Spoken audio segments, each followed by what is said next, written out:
Welcome to the space in between.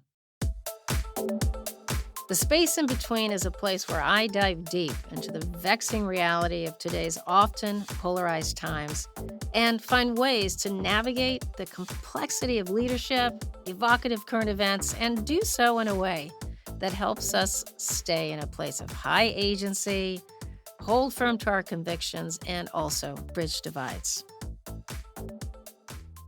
Hi, I'm Lee Morgan, and welcome to the space in between.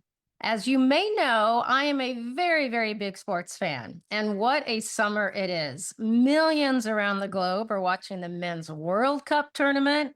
We have the Tour de France underway, and here in the US, the WNBA continues to sell out stadiums. And I know there's some folks out there who like Major League Baseball as well. So that is happening as we speak.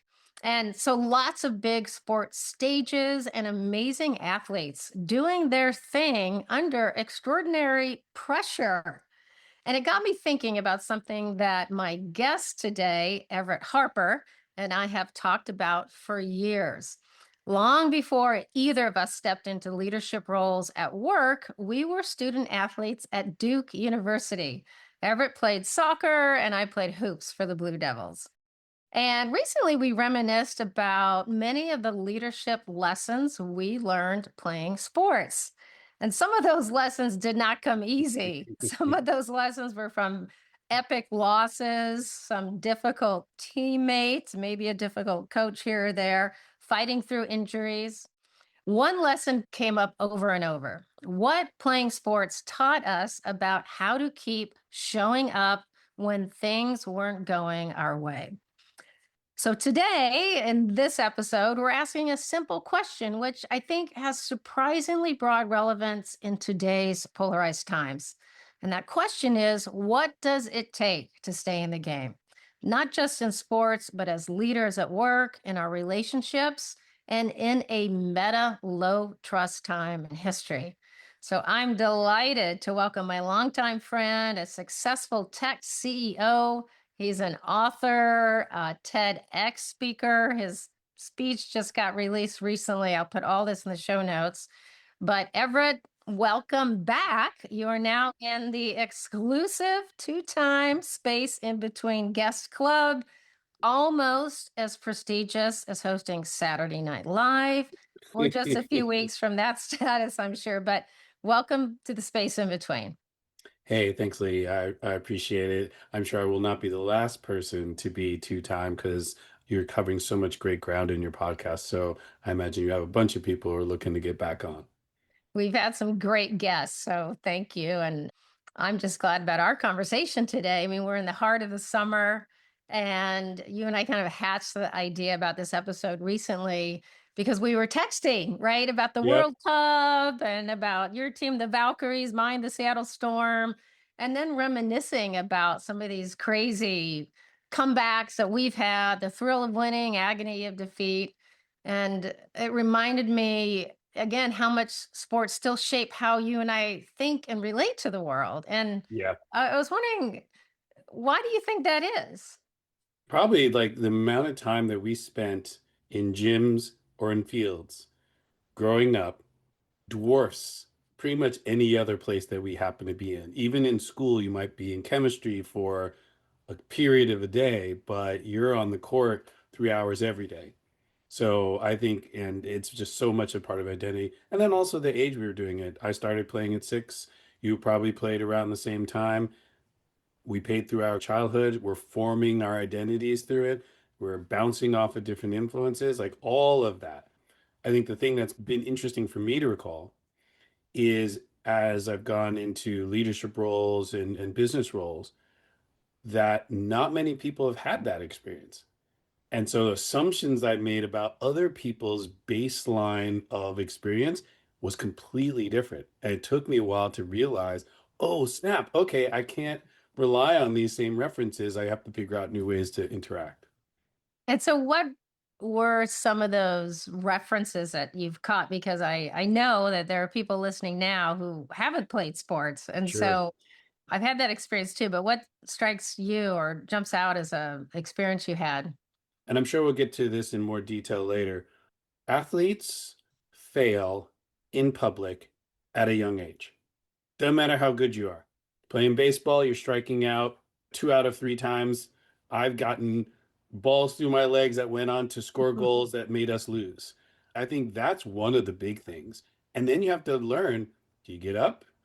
Do you cry? I cried when I was a kid because I failed and so forth. And then how do you pick back up again?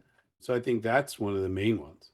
That's such a good example, this notion. I think we all can relate to being involved in something, totally immersed, and then failing or putting our foot in the duty pile. And I think for many athletes, it is on a stage of people come to watch you.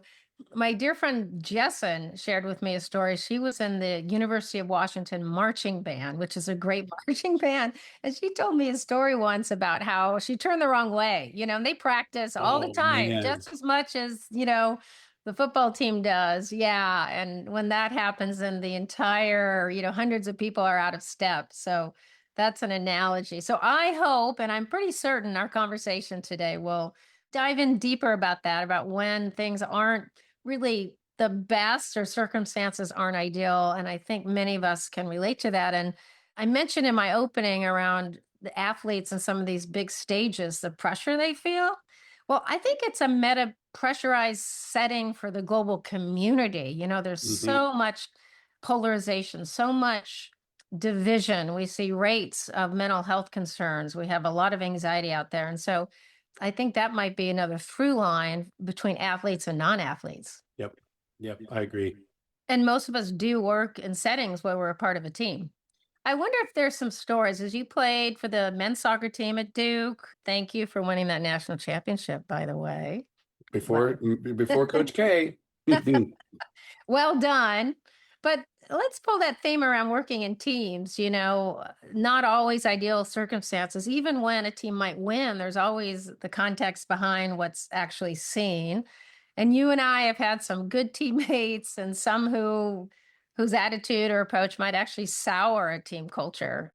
Looking back, what did playing in team sports teach you about staying engaged when the team dynamic might not be ideal? There's so many different aspects of it. There's the team, and in general, there's your teammate who has their own particular personality. It's me relating to that. And then there's a coach or a leader who's trying to. So all these elements are working together, either good or bad. I think a couple of lessons I learned was didn't have to like everybody in order to be successful, right? However, were we clear about what we're supposed to do? And were they delivering on that? So, quick story, my first year team, this wasn't a bad dynamic, but it was also one of the small margins between a good team and a winning team, a good team and a great team. The most talented team I played on was my freshman year.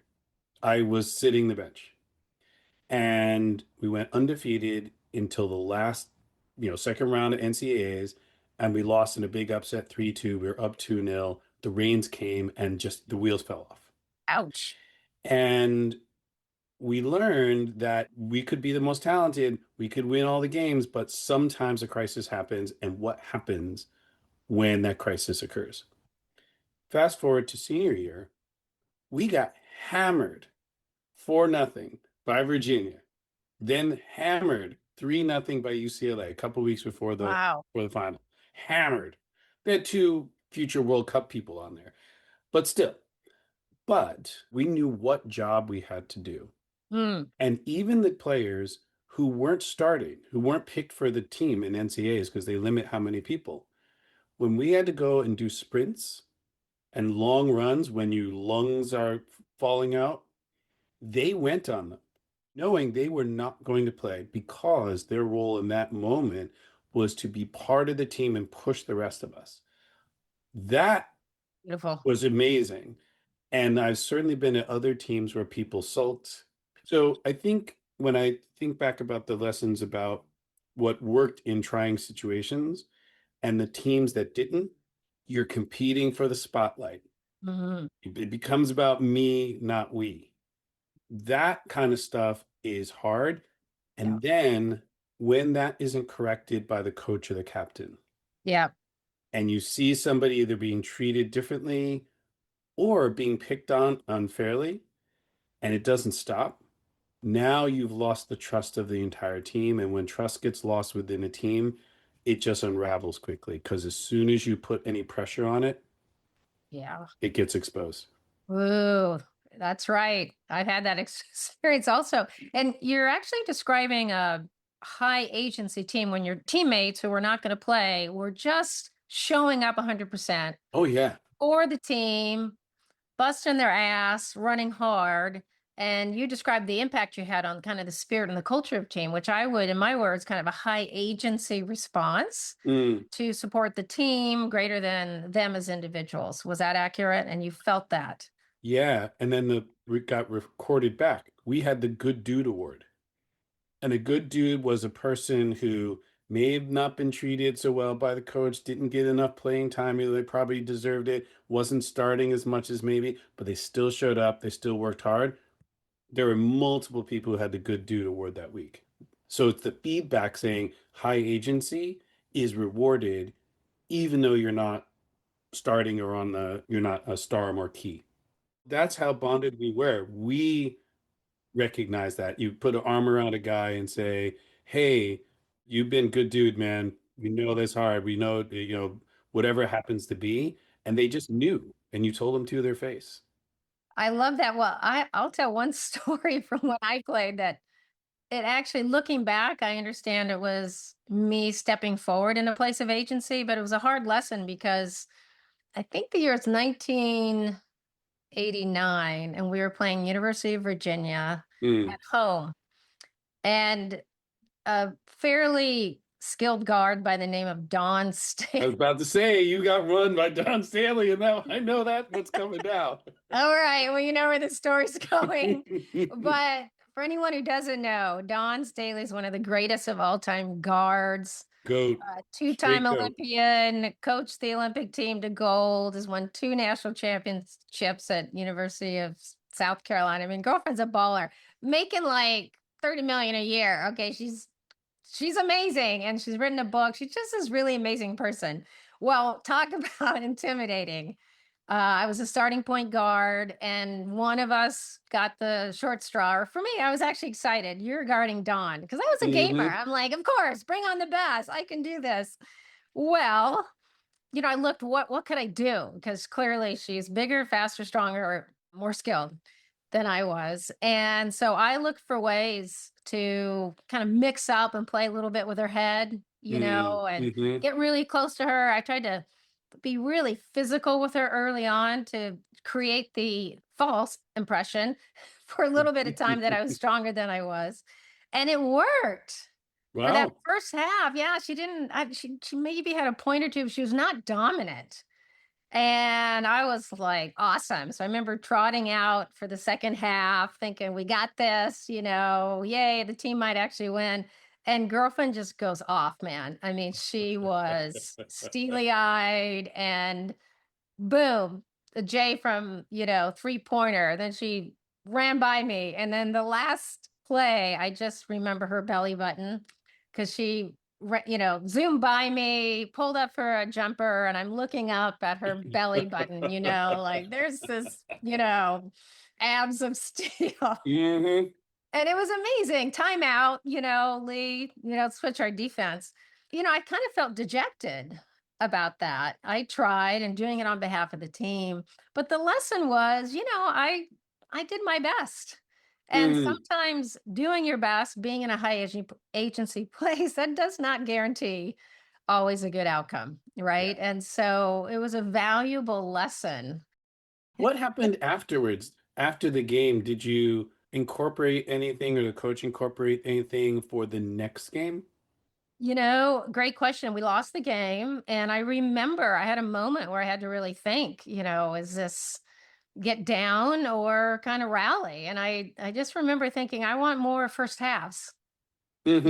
as many first halves that I can influence through being crafty, being savvy, given my skill set. There were other guards, most of the other guards were better than I was in the Atlantic Coast Conference. And I knew I had to keep stepping up no matter what, Right. and not everyone's Don Staley, but there were some tough competitors. And I ended up having a pretty decent season. I hit a game winner against Carolina later that year. I And, remember. it was okay. But yeah, it's a great question. I had to just do a gut check. Wasn't easy. And I bet Mm. many people listening can relate to that of, okay, do I do that again? Yes. Step up, keep stepping up. Yep. Yeah, and it makes me think also about the nuttiness in the world, Everett. You mentioned trust and teams, and I think that we are in a meta low trust environment. There's a lot of Mhm. blame, a lot of shame, and when people feel fearful, it's a very natural human reaction to try to prioritize our own needs, right? And Mhm. sometimes grab onto our positions and hold them a little tighter than we might in other circumstances. Absolutely. And that can also lead to a lot of emotional exhaustion, of an uptick in fight or flight or analysis paralysis, staying in the head Mhm. or putting our head in the sand. And I was wondering, what have you learned about being able to honor those kind of reactions as an athlete or now as a leader? And what might be applicable to anyone trying to navigate this kind of divided time? Yeah. I'd say in a word or phrase, resilience is a team sport. What you're Mm. talking about is resilience. I saw Don Staley's belly button rising above me, and I had a choice about whether I was going to fold then, fold later. And then you could work with a coach or your teammates. Like, how do we compete against the Don Staleys of the world next time? You also had a choice. You could have said, well, someone else should have double teamed, or I don't want to get that person again. Somebody else bigger should go. I'll do something else. Or you could just like say, I have an injury. So I think resilience as a team sport is about Mm. when that happens, how do you respond? So a great example recently, Jalen Brunson of the New York Knicks, they're down 29 to San Antonio. And they asked him, what happened in that moment? And he says, paraphrasing, yeah, it's okay to imagine the worst case scenario. It's okay to say we're down 29, we might not win this game. And what do you do next? You still have to do something. And so they decided, okay, we're going to win the next basket. We're going to make a stop. We're going to score. We're going to stop. We're going to make some adjustments. And not only was that brilliant, because in a business context, that's exactly what a Yeah. pre-mortem is. Imagine the worst case scenario, work backwards and figure out what can I do today to avoid that. And then they were able to take some actions and see what happened. So I think there's that. Second is he had to get his team to buy into the same thing. So that's where the trust really comes in. It's like, hey, I'm imagining worst case scenario. I'm going to lay this out to you. Are you still with me? Because I'm going to let's get together and figure out what we need to do next. We still could Yeah. lose, but let's get together and figure it out. I think a different example, I was thinking about this as well. Abby Wambach gave an interview where she talked about she scored Abby Wambach, another GOAT women's Yeah. national team. She did it all. One of the most iconic goals in the World Cup history. Y'all look it up. But then she was told that she's going to sit the bench the next World Cup, and she was pissed. She's a competitor. And then she realized she has to make this switch. I have to learn how to be influential, effective, a leader from the bench instead of on the field. And so changing those roles when you're under pressure and Mm. saying, wait a minute, I'm not going to do the same thing I always do, the roles that you were talking about, freezing into your roles. I'm going to focus on what do I want to accomplish? Maybe it means putting somebody else in leadership. Maybe it means recruiting somebody else to take some of the load off. Maybe I don't have to do it all myself. I don't have to be the front person. Other people can step in. That's another important resilience strategy when you're thinking about teams. I love you that you named it resilient strategies because it can be an exhausting time. Yep. It really can be. And I'm also thinking about a coach that I had, Coach Bagby for the Port Angeles High School Rough Riders. Oh my God. This is our high school, and coach was amazing. He had such a positive impact on me. And one of the time I play, I was kind of the star. We had other Mhm. great players, but I excelled in high school for sure. And there were a couple times that he pulled me out of the game. And I remember those times I was not happy Mhm. because Yep. I love to play, I love to compete, I love being out there with my teammates, right? Trying to do great things. And there was something about him and his understanding of me that sometimes it was important for me to get rest. I was in great shape. I Mhm. could play 40 minutes, but sometimes I got a little raggedy or I just got a little outside myself and I would not have pulled myself out, but he had the insight that I needed a break, which was a Mhm. resiliency moment, right? So whether it was just taking a rest, gathering myself, going back in the game, or getting some Gatorade as we did back in the day. Mhm. Mhm. Um, and so that's a part of that sense of being a team, but also having a good coach. And I Yeah. think an analogy is having a manager or a supervisor, or when we are in those roles, understanding when sometimes our colleagues or teammates, they just need a break and they may not notice it, but when we do, it's a sign of great respect Yep. to say, I'm going to give you that break. I think that's really important. Yeah, I think that's right. Trying to do this on your own, like most people, when they hear resiliency, they generally think individual, and others think systems, other thinks, groups and teams, because individual resiliency is exhausting, period. If you have to do that over and over and over again. However, you can rely on your teammates. So you miss an assignment and you're running down the field, you can say to a person, "Hey, you got my mark," Mm, right? And that person can look up and say, "Okay, that person's tired. I'm going to mark two people until Everett gets back into the game." We did that all the time. And I think the other part of it that hasn't really come up yet is you can train for this. You can mm, practice this. This is the other advantage of being either an athlete or performing arts is that you practice under pressure. So you practice feeling exhausted. Quick story, at Duke, we would train for the last 10 minutes of the game. So we would have to do drills like you're tired and you have to count how many passes or whatever under pressure. Or you mm, run, run, run, run, run, and then you have to run a drill because you have to learn what it feels like to think clearly when your body is screaming at you and you can't get enough oxygen in your lungs. Well, as a result of that, for the NCAAs, when we won it, we knew we were the toughest team in the most fit team wow. in the NCAAs. We knew in the last 10 minutes, if we had the lead, we were going to win that game because we were mentally tougher than anybody else in the field. We just knew it. So it comes down to the final. We're winning 1-0. We had basically salted away the game, but the other team gets three corner kicks. It's a dangerous moment. And if you look at the film, we are screaming at each other. And the reason is because we knew we're all tired. Mm, So you got this person. Focus, focus, focus. Get yeah. that. Do I have this? Do I have the number 10? I got him number 10. Check. We are yelling at each other because that is the moment when you switch off, you lose. They had three corner kicks. We had to do that three times in a row. They head out the last corner kick. We look up, there's only 10 seconds left in the game. It's all over. Right. Wow. But that moment was practiced Hmm. because we knew what we needed to do at the end. And it was the team. It wasn't one of us being the Yeah. hero.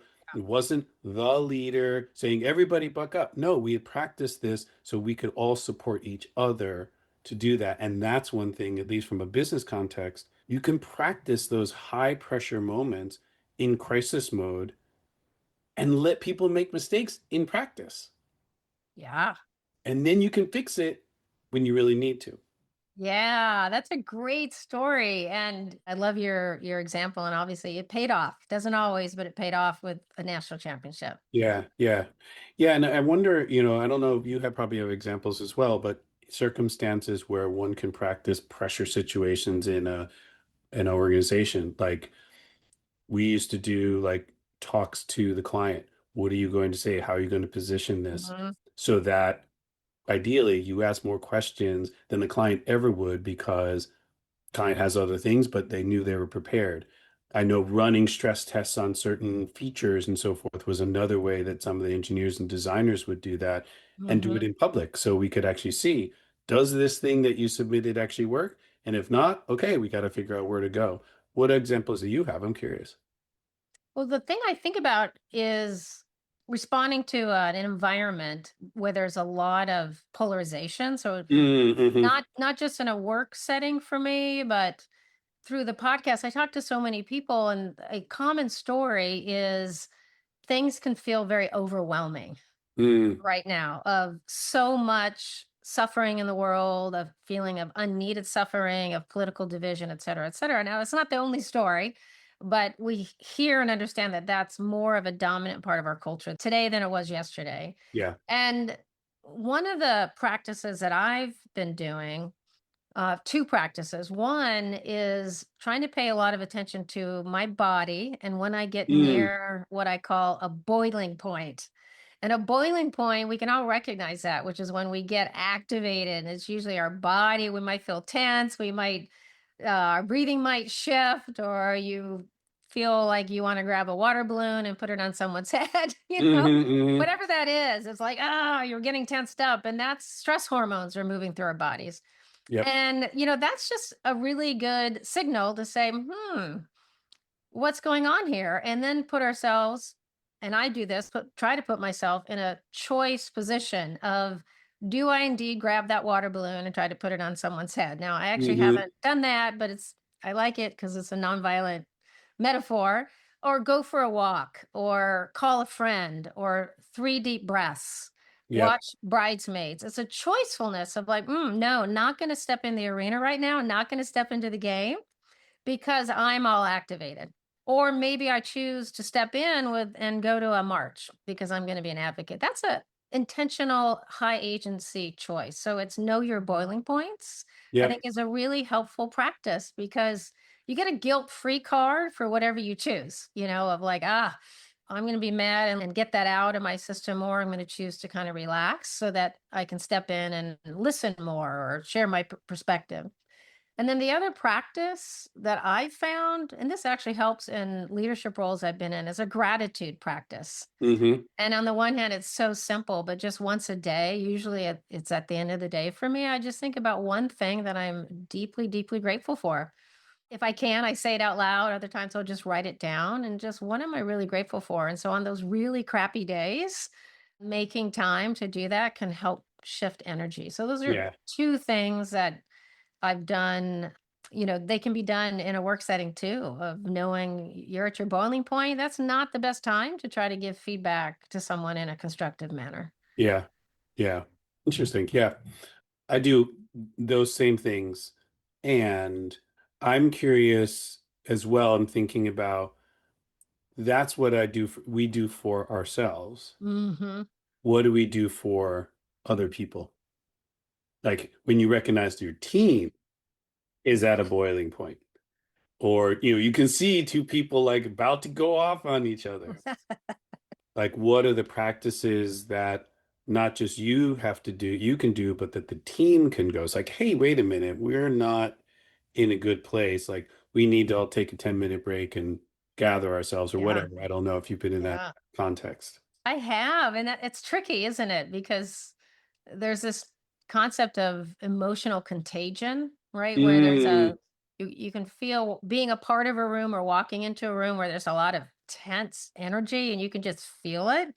And so those sort of emotions get picked up. And so when that happens, there's a self regulation of like, am I a part of that now? yeah, yeah, yeah. But at my best, when I've been able to say, oh, wow, there's something, you can cut this with a knife, there's something going on. One of the things I've done is actually just ask people to take a moment, just literally pause, and have asked people to just write down one thing that they want to share with the group. hmm Another thing I've done is to ask, what do you want people to stop, start, or continue? Yeah, sure. That's a good one. A very simple rubric.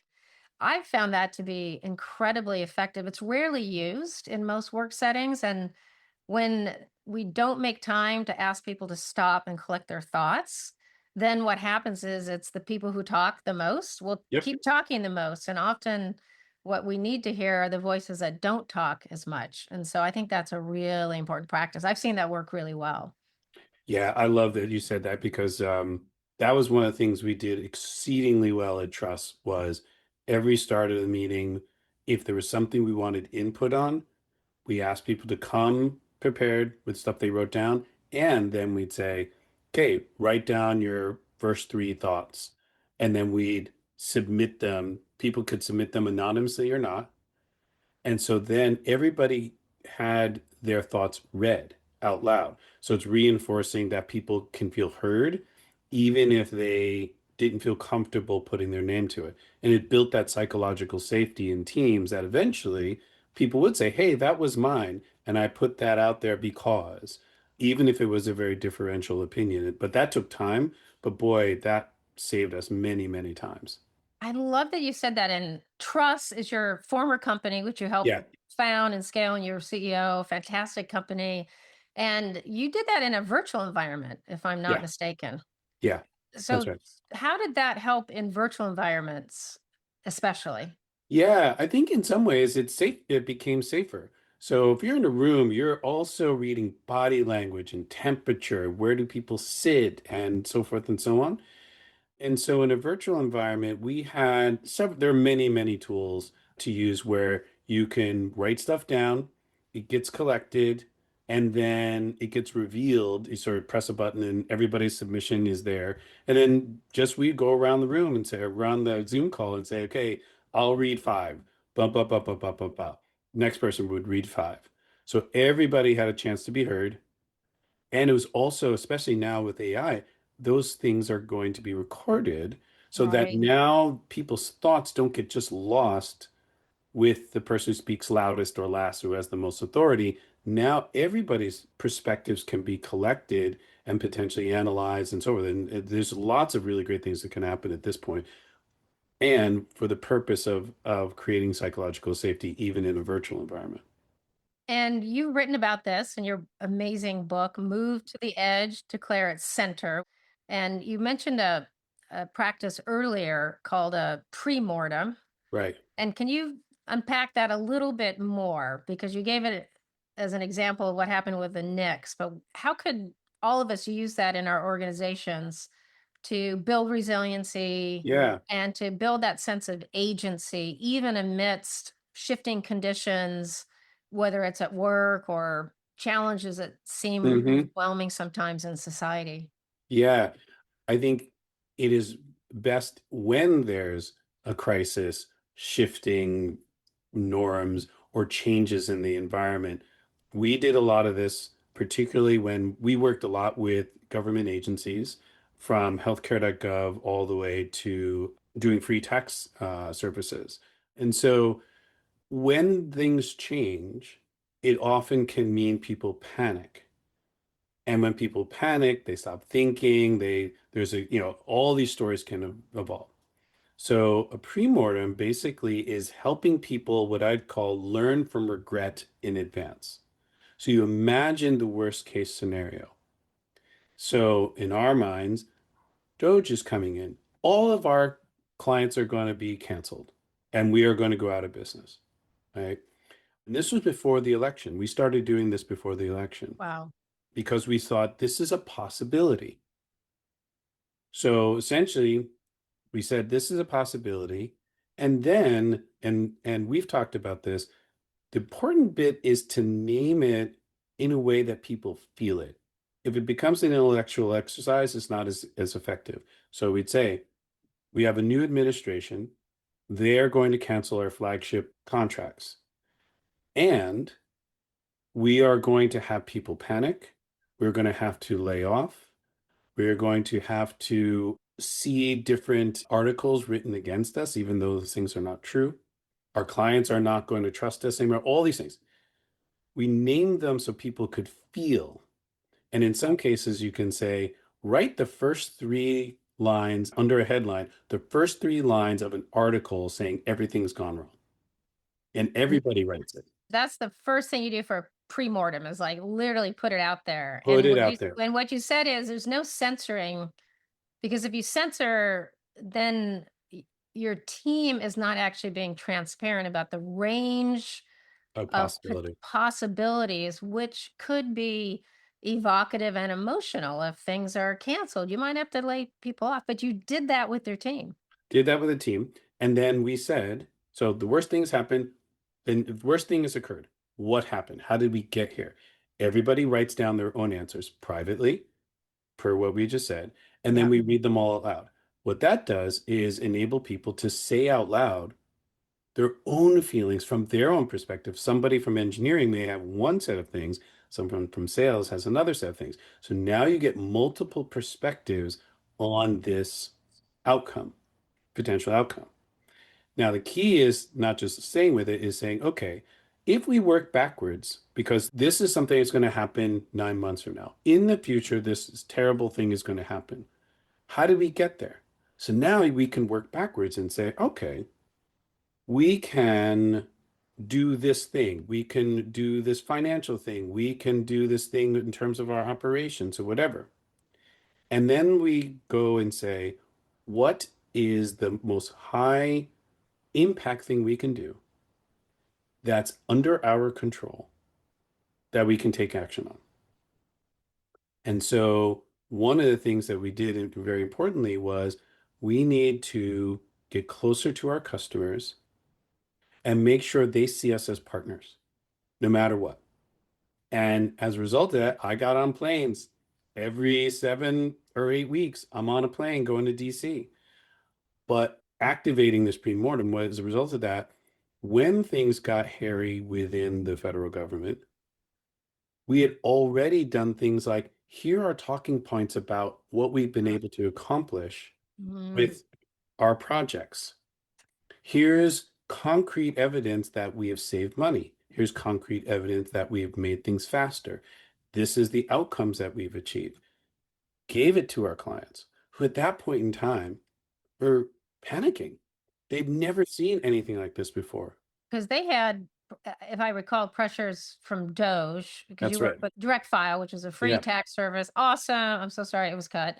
But you strengthened the relationship. So they were going through something. You were also, I bet you also got some early information or early indicators because you were so closely connected with them that might then help you all be more nimble when things came down the pike. Yeah, I think, we could see and we could hear what people are experiencing. As a result, we could say, oh, we can help them go through this new experience with more confidence.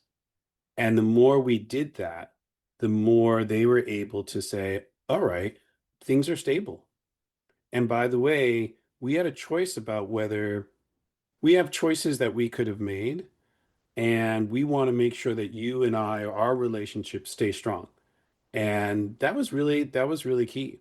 And we did that across all of our clients and really got down to people. I mean, it sounds like a hoary phrase, but what a pre-mortem did was take us out of panic Mm. into tangible action that then was able to turn into things that eventually came to pass, but we were prepared in advance.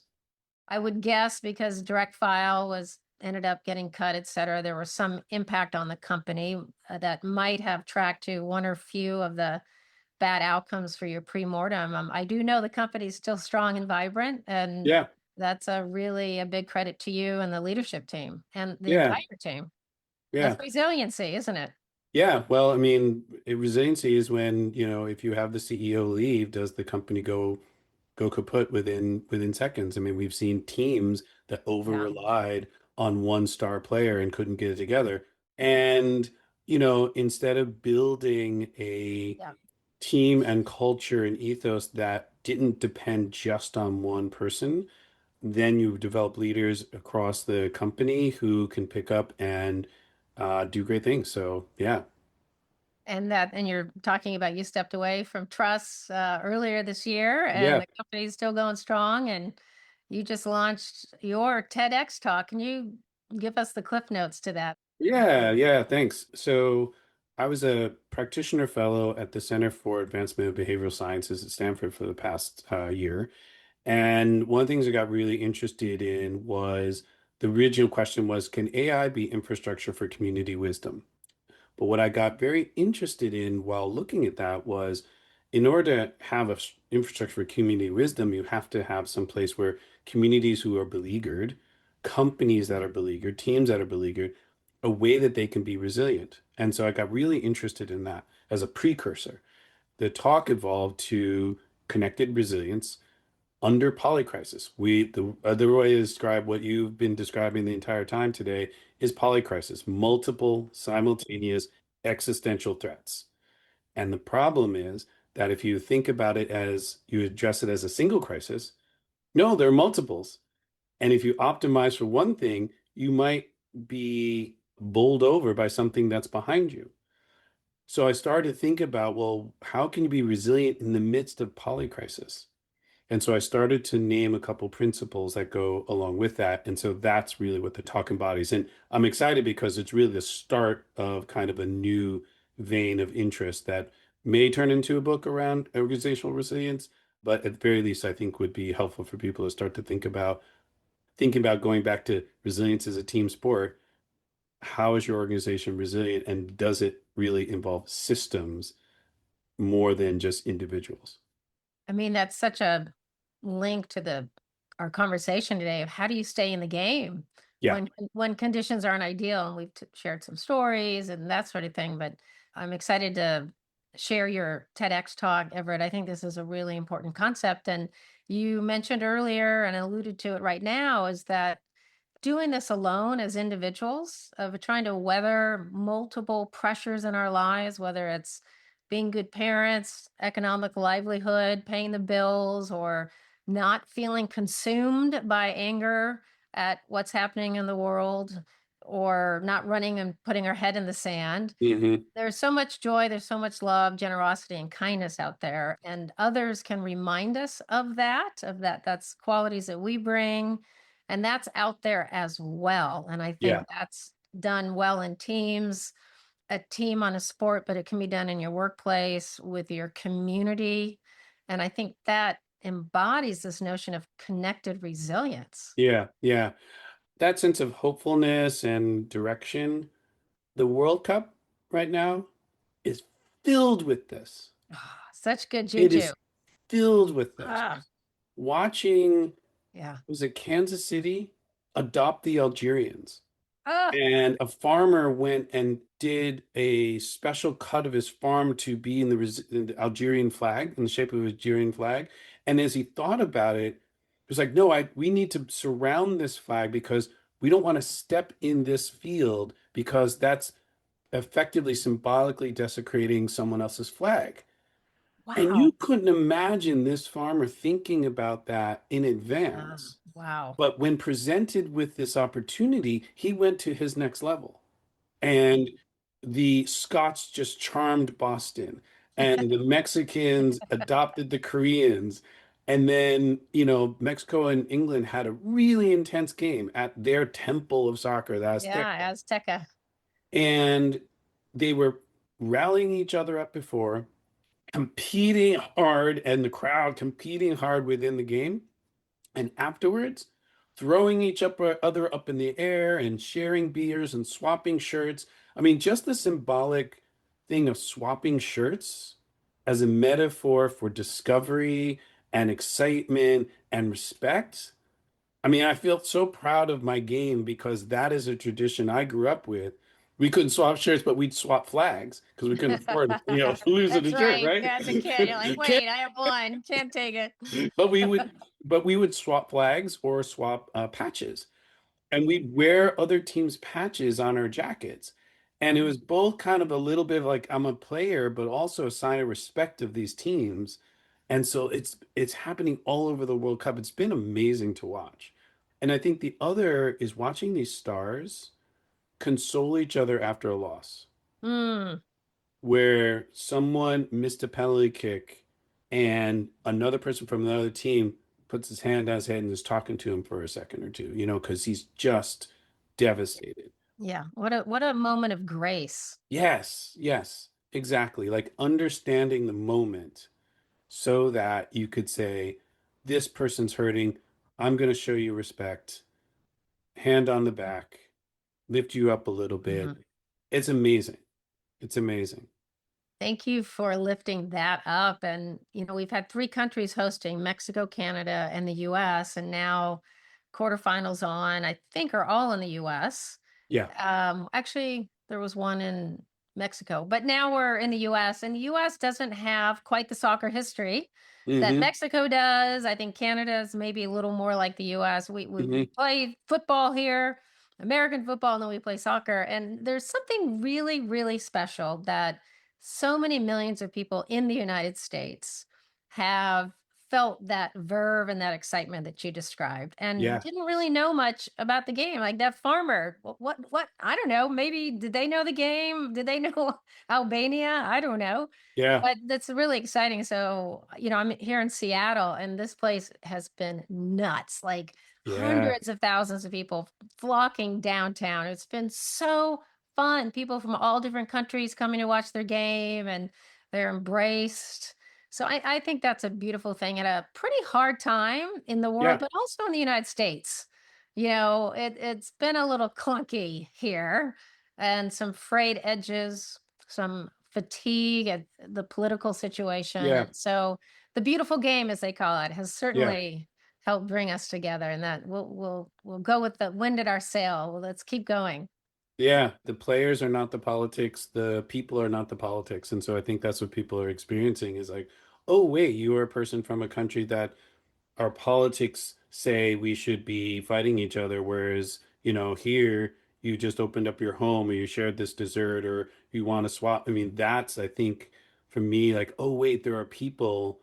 And I think, again, for me as a soccer player, I got to an opportunity to go to Scotland when I was 12 to play soccer and learning and playing soccer amongst the washings in a council house in outside of Glasgow and being adopted and staying with people's homes, not in hotels, in people's homes, and being invited in and shown around and figuring out how the hell to understand Glaswegian accent, like all those things I came back with, and I realized that soccer is the world's passport. And I think in many ways, being able to share something, some other country's passion, whether it's soccer or something else, if we go to another country and find out what that passion is and like take one step there, most people like say, yeah, come on, you showed me curiosity and respect. Let's go. Let me show you something cool that you've never seen before. It's a bridge to really deep, authentic human connection, which That's right. is the pathway That's for right. all of us to bridge these divided times. Everett, I have one last question for you. I always ask this for all my guests. And if you had Okay. a magic wand, you had Everett's magic wand, what is the one wish that you would offer? Hmm. Find a way to travel to another country outside the US. Doesn't have to be Bosnia, it can be Mexico, it can be Canada. And sit in a cafe and just watch and find a way to have a conversation with somebody. Try to speak in their language, even if it's hi, bye, please, or whatever. Just put yourself a little bit in their shoes. But I also thought, wait a second, not everybody has an opportunity to travel. But we now know there's those communities here in the United States. There's Mexican communities, Filipino communities. How about go and check out that little bodega in San Francisco or a little Filipino place in Los Angeles, or probably now lots of Ethiopian places in the Midwest, and go in their space and just listen to the conversation and so forth. I think it's my wish is that we all have an opportunity to go into another person's metaphorical or literal home that's not from here and watch for the humanity that comes through because it's always there. It's right on the surface. That's an inspiring way to end. And is it accurate? It's also another way of saying get into someone else's game and be curious. That's right. Yeah. That's a well done. Well done. You can be on your own game, but getting into somebody else's game may help. That's for sure. Yeah, that's right. Well done. This has been so much fun, Everett. Yay. I think you might be our first three-peat guest. And you and I always come up with something really fun. And thanks for joining me on the Space in Between. Thank you very much. Okay, bye for now. I hope you enjoyed this episode of the Space in Between podcast. If you did, please hit the like button and leave a review wherever you listen to the show. And check out the spaceinbetween.com website, where you can also leave me a message. Take good care.